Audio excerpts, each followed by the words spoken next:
안녕하세요. 백두산 금융연구소의 백두산입니다. 6월 5일 수요일 아침 9시 46분입니다. 좀 전에 녹화를 다 했는데 녹화한 게 오류 나갖고 날라가서 다시 합니다. 그래서 시작이 좀 늦었어요. 미국 증시는 상승 마감했습니다. 유럽은 하락 마감했고요. 유럽 증시 마감하고 나서 미국 증시가 좀 올랐거든요. 그러니까 아마 유럽 증시는 오늘 저녁에 일단 상승 출발할 것으로 보여집니다. 미국 증시가 상승 마감하긴 했는데 일단은 겉으로 보이는 핑계는 고용시장이 둔화되는 기대에 상승했다. 고용시장 둔화에 금리나 기대감이 살아났다 이거죠. 그래서 상승 마감했다라고 표면적으로 이런 핑계를 대고 있습니다. 근데 제 생각엔 이거는 표면적인 움직임인 것 같아요. 참고로 고용지표를 보여드리자면 이겁니다. 고용지표가 여기 있죠. 졸트 잡 오프닝스라고 요게 나온 거예요. 요게 예상을 하회하면서 금리나 기대감을 살린 겁니다. 그래서 금리나 기대감이 9월 금리나 기대감이 좀 살아났어요. 그래서 시장이 상승 마감했다라는 게 표면적인 이유인데, 근데 솔직히 저 지표가 시장에 좀 미친 영향은 별로 없다라고 개인적으로 생각을 합니다.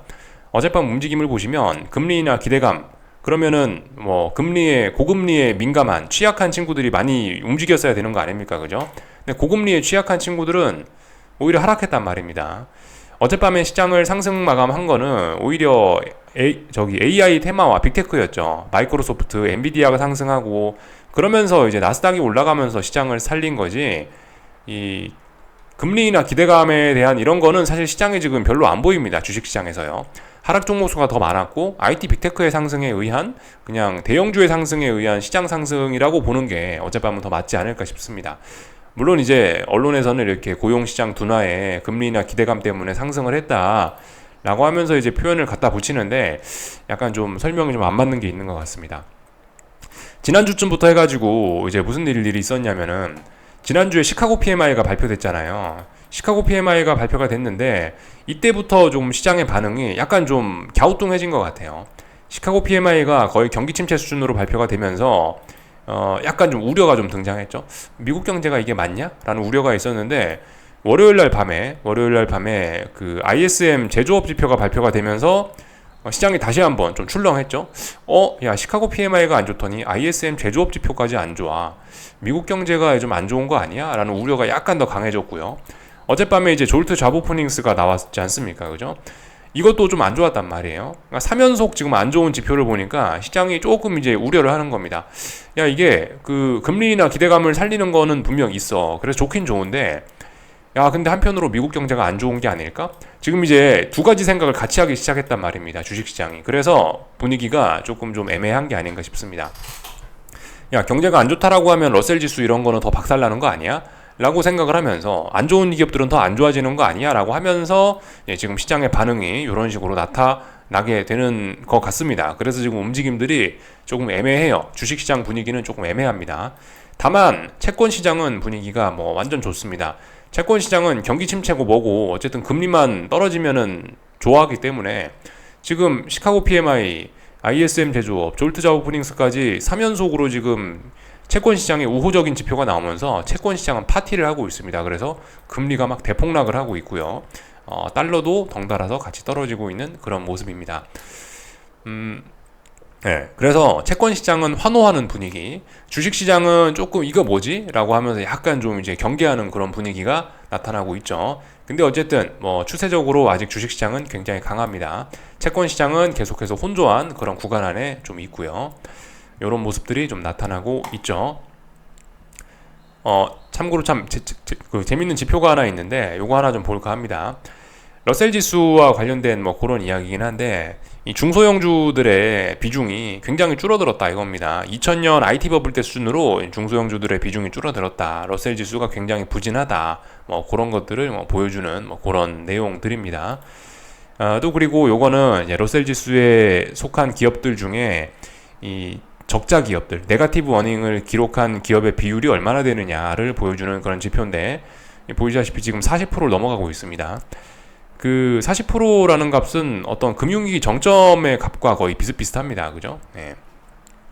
고금리 때문에 시달리면서 기업들이 이익을 못 내는 거예요. 그래서 러셀 지수의 부진을 이런 지표들이 설명을 하고 있습니다.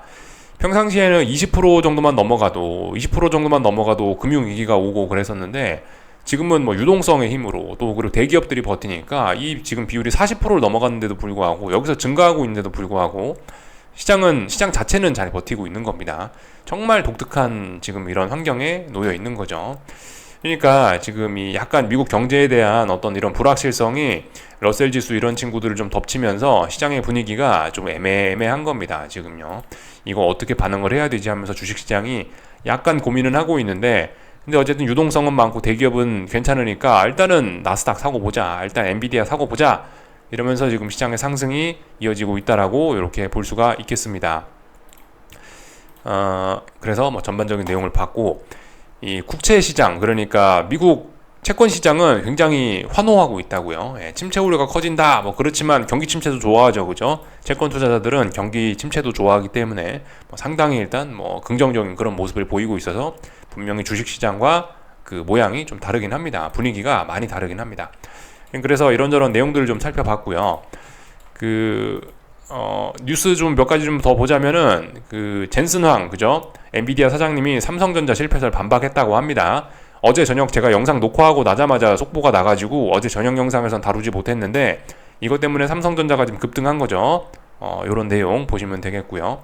나머지는 뭐 특별한 거 없었던 것 같습니다. 하여튼 금리 인하 기대감 때문에 9월달에 금리 인하할 수 있다라는 그런 표면적인 이유 때문에 시장이 상승했는데, 실질적으로는 약간 우려를 하고 있는 그런 모습들이 나타나고 있다 말씀을 좀 드려봤습니다.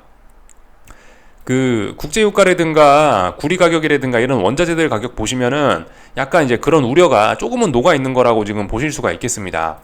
보시다시피 국제유가가 어젯밤에도 좀 하락을 많이 했죠. 1% 넘게 빠졌고, 구리 가격도 어젯밤에 3% 가까이 하락을 했으니까 이런 것들을 보시면 경기에 대한 우려가 조금 있긴 있다라는 겁니다.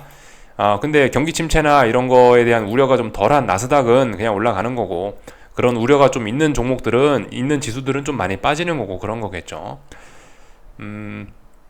하여튼 나스닥 같은 경우는요, 여러분들 지난주부터 좀 강조 말씀을 해서 지난주부터 좀 강조하던 이야기긴 한데, 나스닥, 뭐 엔비디아, 마이크로소프트 이런 친구들은 아시다시피 매크로적인 변수에는 관심이 없습니다. 뭐 경제 지표가 어떻게 나오고 인플레이션이 어쩌고 금리가 어쩌고 아무런 관심이 없어요. 얘네들은요.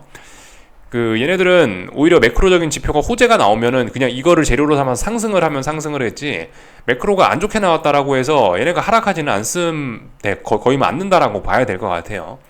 이 나스닥과 마이크로소프트와 엔비디아 뭐 이런 친구들은 그냥 자체적인 이유, 자체적인 뭐 성장성 뭐 그런 것만 보고 움직이고 있기 때문에, 사실 나스닥을 대할 때는 이런 경제 지표를 차라리 안 보는 게 더 도움이 될지도 모르겠습니다. 하여튼 근데 어젯밤 같은 경우는 분명히 매크로 지표가 좋았으니까 저런 걸 핑계로 대고 우호적인 시장 분위기다 그러면서 아마 핑계를 대고 상승을 했겠죠. 근데 실질적인 상승의 요인을 뭐 나스닥이나 엔비디아 상승 요인을 어젯밤에 발표된 고용지표 그런 걸로 삼기에는 조금 좀 무리가 있을 것 같다라는 생각이 좀 있긴 있습니다. 하여튼 그래서 뭐 기술적인 이야기 이제 좀 해보자면요, 이런 모습이에요. 잘 올라가고 있습니다. 어젯밤 이건 나스닥인데요. 나스닥 어젯밤 봉이 이건데 일봉인데, 제가 어젯밤 이런 이야기를 드렸습니다. 이게 5일선 타고 지금 쭉쭉 잘 내려가고 있는데 단기적으로 하락이 좀 진행이 되고 있는데, 어젯밤은 하락하고 싶으면 하락하는 게 맞다라고 말씀을 드렸는데 어젯밤 상승했죠. 하락하고 싶은 생각이 일단은 단기적으로는 없는 것으로 일단 어젯밤 확인이 되고 있습니다. 어젯밤에 그냥 빨리 잔다고, 어젯밤에 뭐 딴 거 하고 좀 빨리 잔다고 일단은 나스닥 하방 포지션을 일단 아직 팔지는 않았는데 들고는 오고 있는데, 이거는 일단 좀 정리를 해야 될 것 같다라는 생각이 좀 듭니다. 중요한 저항이 여기였고, 그리고 그 자리에 5일선도 대충 지나고 있는데 5일선도 회복하고 이런 저항도 안착을 하는 모습이니까 더 오르겠다라는 일단 이런 모습으로 볼 수가 있겠습니다. 물론 상승을 해봐야 지금 비리비리하게 오르고, 하락하면은 하락으로 목표치는 좀 크게 열려있다라 말씀을 드리고 있는데, 근데 일단은 분명히 더 올라가는 모습으로 지금 더 올라갈 것처럼 일단 이런 모습을 보이고 있으니, 이거는 뭐 어떻게 해야 되겠죠? 일단 위험 관리하고 타이밍이 중요하니까 그게 일단 맞지 않나 싶습니다. 물론 이게 이제 지금 뭐 주봉 뭐 이런 단위로 보면, 나스닥 주봉이나 이런 단위로 보면은 상승 탄력이 좀 매우 둔화되면서 고점이 이렇게 계속해서 높아짐에도 불구하고 현실적으로 어떤 다이버전스는 계속해서 나타나고 있습니다. 그래서 빠지면은 좀 많이 빠질 수 있긴 있는데, 근데 결정적으로 지금 안 빠진단 말이죠. 그래서 어젯밤에도 뭐 어떤 위험 신호 이런 거를 잘 극복하는 그런 모습이었습니다. 그래서 가만 보시면은 어젯밤에 나스닥 상승을 본격적으로 이끈 거는 사실 이제 마이크로소프트였다라고 보시면 될 것 같아요. 마이크로소프트가 마이크로소프트가 지난 몇 거래일 동안 급락을 하면서 나스닥을 굉장히 많이 끌어내렸는데 얘가 어젯밤에 단기 바닥을 만드는 모습을 보여줘서 나스닥이 좀 회복을 했다라고 보시면 될 것 같습니다. 엔비디아는 원래 지 혼자 강했고요, 그죠? 엔비디아는 계속해서 신고가 랠리 이어나가고 있습니다. 워낙 시가총액이 크고 이제 덩치가 무거워져서 상승 탄력은 다소 둔화가 됐지만은 분명히 위쪽으로 잘 올라가는 그런 모습이죠. 위기는 없습니다. 반도체 지수는 근데 의외로 조금 약한 모습을 보이고 있어요. 계속 부진합니다. 얘도 이렇게 보면은 고점이 높아졌지만 아마 다이버전스 그런 이야기를 할 수가 있을 겁니다. 아마도요. 지표를 안 띄워봤지만은 그런 이야기 할 수 있을 거예요. 그래서 조금 좀 주의해야 되지 않을까 싶습니다. 그러니까 굳이 어젯밤 내용을 좀 잘 살펴보자면은 뭐 이런 거죠. 그 반도체가 올랐다라고 하기보다는 AI와 뭐 AI 테마가 올랐다 이렇게 보는 게 조금 더 맞지 않을까. 굳이 따지면요, 그죠? 반도체 AMD, 퀄컴 뭐 이런 회사들 좀 하락하고 뭐 이런 것들을 보면은 이 반도체 자체가 좋았던 건 아니다 싶습니다. AI가 좋았다. 엔비디아와 마이크로소프트를 비롯한 AI가 좋았다라고 보는 게 조금 더 구체적인 설명이지 않을까 싶어요. 참 어젯밤 국제유가 떨어지니까 에너지 섹터도 하락했겠고요, 그죠? 이런 모습들 간단하게 봤고 하여튼간 뭐 잘 올라가고 있다 이겁니다. S&P, 나스닥 둘 다 잘 올라가고 있고 다만 러셀 지수의 약세는 계속 지속되고 있습니다. 러셀 지수 부진은 계속되고 있다. 나스닥과 S&P 강세 지속되고 있다. 그죠? 올라가는 건 찔찔찔찔찔 떨어지는 거는 좀 많이 떨어질 수 있다. 이런 이야기 드렸습니다. 분명히 하여튼 5일선과 중요한 자리들을 안착하고 있는 모습이다 말씀을 드렸습니다. 그래서 타이밍을 다시 노려야 되지 않을까 싶고요. 어젯밤 저기 중국 지수도 좀 중요한 자리라 말씀을 드렸는데 이거 A50 지수인데요. 어젯밤에 이제 5일선 놓고 싸우는 자리였고 뭐 단기 바닥을 만들 수 있는 그런 자리였는데 장중에 좀 출렁 빠졌다가 다시 또 올라갔습니다. 결국 5일선을 이렇게 지키는 그런 모습입니다. 그래서 일단 단기 바닥 만들었고 이제 그래서 이제 오늘 잠시 후에 이제 10시 반에 중국 증시 개장할 텐데 그게 좀 중요하겠죠. 중국 증시 개장하고 나서 오늘 이제 올랐던 걸 다시 되돌리느냐 아니면은 이제 더 올라가느냐에 따라서 오늘 이제 어떻게 굳히느냐에 따라서 앞으로 좀 미래가 좀 크게 결정이 될 것 같은 그런 느낌입니다. 중국 증시인데요. 말씀드렸다시피 지금 이 자리는 여기서 가격 조정이 깊어지면 굉장히 많이 빠질 수 있는 자리고 여기서 올라가기로 마음먹으면 굉장히 많이 올라갈 수 있는 그런 자리라고 말씀을 드렸습니다. 그런 자리에 지금 변곡점에 와 있는 건데 그런 자리에서 단기 바닥을 만들고 올라가려고 하고 있기 때문에 일단 분위기는 좀 많이 좋아졌고 그래서 이제 오늘 낮에 중국 증시에 어떤 반응이 나타나느냐가 더욱 중요할 것 같습니다. 그래서 일단 어젯밤에 그 중국 ETF 이것 때문에 좀 왔다 갔다 좀 하긴 했어요. 저도 이것 때문에 좀 왔다 갔다 좀 하긴 했는데 일단 뭐 결국은 일단 중국 증시 하방은 일단 그냥 들고 있는 상태이고 뭐 오늘 정리를 하든지 아니면 오늘 잘 되든지 뭐 일단 둘 중 하나가 될 것 같긴 합니다. 아직까지는 뭐 들고는 있습니다. 요까지 일단 살펴보면 될 것 같고요. 그죠? 좀 전에 저기 A50 지수 봤는데 이 중국 증시에 상장된 이 미국 ETF, 중국 지수 ETF 이거 보면은 이걸 봐도 그렇다고요. 이걸 봐도 어젯밤에 뭐 위기라기보다는 단기 바닥 만들면서 이렇게 올라가려는 그런 모습, 매수세가 더 강한 모습을 확인했습니다. 물론 음봉이지만 음봉으로서의 의미를 크게 두기는 좀 어려운 상황입니다. 하여튼 중요한 저항들을 앞두고 있고 이런 저항을 넘어가면 굉장히 좋아질 수 있는데 그래서 이제 오늘 낮에 이제 중국 증시 본장에서의 움직임이 조금 중요할 거다 이렇게 이야기를 드려봤습니다. 근데 지금 현재 분위기는 나쁘지 않죠, 그죠? 아무튼 뭐 구리 가격이나 이런 것들은 뭐 경기 침체가 어쩌고 저쩌고 하면서 좀 안 좋을 수 있는데 뭐 중국 증시 자체는 뭐 좋을 수도 있죠, 그죠? 중국 증시와 뭐 구리 가격 이런 게 밀접하게 연관을 갖고 움직일 수 있긴 있는데 어쨌든 뭐 다른 자산이긴 하니까, 그죠? 구리가 A50 지수는 아니지 않습니까, 그죠? 그러니까 어쨌든 뭐 구리 가격 이런 건 계속해서 약할 수 있지만 뭐 정부의 부양책 등의 중국 정부의 강력한 뭐 부양책에 뭐 그런 영향을 받는 중국 증시 같은 거는 더 오를 수 있다라는 일단 오픈 마인드 갖고 오늘 좀 지켜볼 생각인데 하여튼 10시 반에 개장하는 그 움직임이 좀 중요할 겁니다.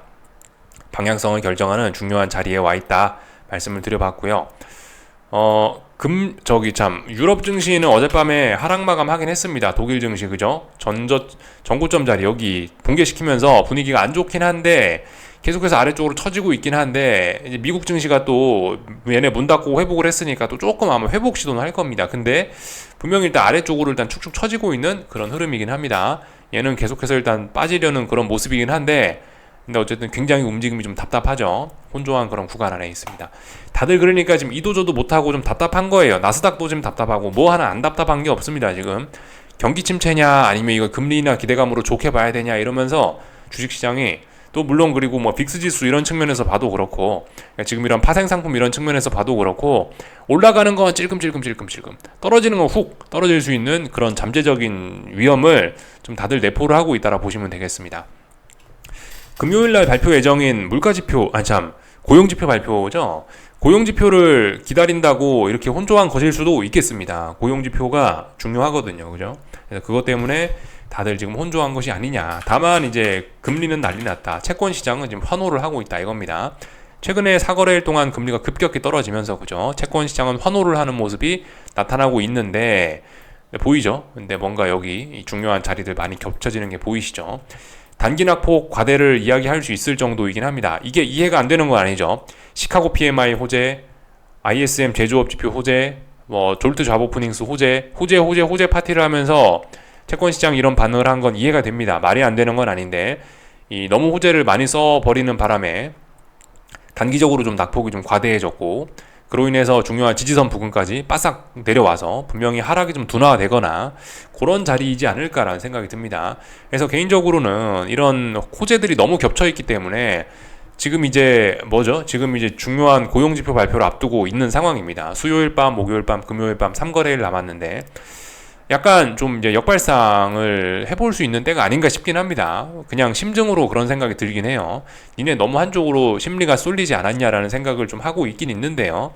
근데 분명히 그건 이제 저의 개인적인 생각이고 아직 기술적으로 얘가 튀어오른다라는 그런 신호는 보이지는 않습니다. 그래서 일단 그런 생각을 좀 해봐야 될 것 같긴 해요. 하여튼 금리가 이렇게 떨어진다 한들 아직까지 좀 답답한 그런 구간이라는 겁니다. 아직까지는요. 물론 이제 추가적으로 금리가 더 떨어질 수 있어라는 여기에 지금 금리나 기대감에 더해져서 경기 침체가 올 수 있어라는 그런 기대감. 채권 투자자들 입장에서는 그게 기대감이죠. 경기 침체 기대감까지 더해지면서 지금 약간 이제 박스권을 혼란한 구간을 깨고 가려고 하는 것 같긴 한데 일단 한번 보자고요. 아시다시피 미국의 고용시장 하나는 언제나 튼튼하지 않습니까? 그죠? 월요일날 ISM 제조업 지표 중에 유일하게 좋았던 게 ISM 제조업 인플로이먼트, ISM 제조업 고용 지표는 예상을 상회하면서 좋았잖아요. 그죠? 그러니까 이거 다시 되돌려질 수도 있을 것 같다는 생각이 좀 들긴 합니다. 어쨌든 전반적으로 혼조한 구간 안에서 좀 단기 낙폭 과대가 아니냐라는 생각 정도는 좀 듭니다. 달러 인덱스 보시면은 어젯밤에 하락 마감했습니다. 하락 마감까지는 아니고 보합인데 어쨌든 그죠? 하락 압력을 좀 많이 받았죠. 근데 얘도 답답한 그런 혼조한 그런 구간이라 보시면 되겠습니다. 지금 그 달러 인덱스는 분명히 하방 압력을 많이 받고 있죠. 축축 처지고 있는데 근데 예를 들면은 엔화라든가 아니면은 원달러 환율이라든가 이런 것들을 보시면 근데 그렇게 이 아시아국 통화들이 강세를 보이고 있지는 않습니다. 달러 약세에도 불구하고요. 이런 거는 좀 전에 말씀드렸던 지금 이제 위험자산 시장이 경기 침체와 이 금리나 기대감 사이에서 오묘한 줄다리기를 하고 있어서 이렇게 답답한 것이 아닌가 싶은 생각이 들긴 합니다. 경기 침체 온다 그러면은 원화 약세가 나타나는 게 맞죠, 그죠? 그러니까 이런저런 재료들 때문에 달러 인덱스는 아래쪽으로 축축 처지지만 아시아권 통화들은 이렇게 위쪽으로 그래도 올라가려는 힘이 좀 남아있는 그런 모습들을 보이는 게 아닌가 싶습니다. 이 어젯밤에도 엔화는 급락, 그러니까 엔화 강세는 나타났는데요. 그 BOJ에서 채권 매입을 중단한다라는 그런 내용을 발표했다나 그렇답니다. 그런 매파적인 이야기를 하니까 엔화 강세가 나타났다라고 해요.